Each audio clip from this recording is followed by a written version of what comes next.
Patarica.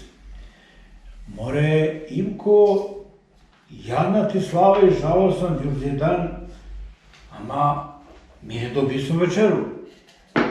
Zapita Kurjak, već pred zoru. Kako bre niste, ne dobiste? Zar ne večerasmo? Sećali se, braćo, ko da smo večerali? Ja se ne sećam, veli Kurjak. Ama i ja se ne sećam, a nismo ni nazdravljali, veli Smuk. Braćo, hoćemo li da ostanemo kod našega dobrog pobratima Ivka na večeru? Ko je za to, nek digne ruku, pita Kurjak. Usvaja se, rekoše ostali i svi podigoše obe ruke.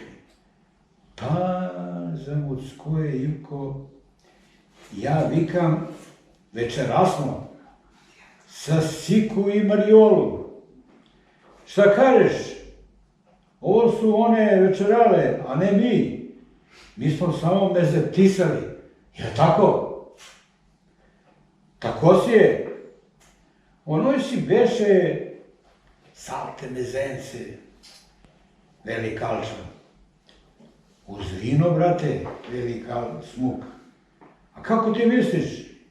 Zar onako, bez mezeta da pijemo ko švabe?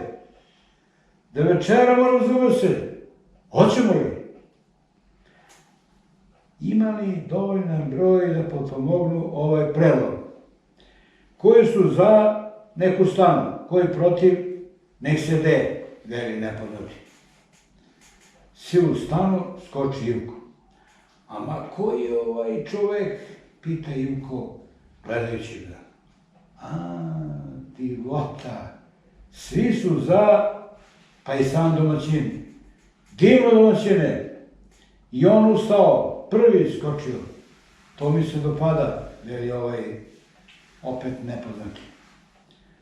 Ama koji si ti reče da sam eto za to ustaja? Koji si pa ti? Viknu Ivko. Ti da sediš, tu i da sediš, reče mu Kalča imperativno. Sramotra bre, rezil. Što misliš? Pa ti za to luđosno. Kako bre misliš? Ja ko bolan od esnaf čoveka za esnaf čoveci, takvo zborenje i tek je slava nesreća.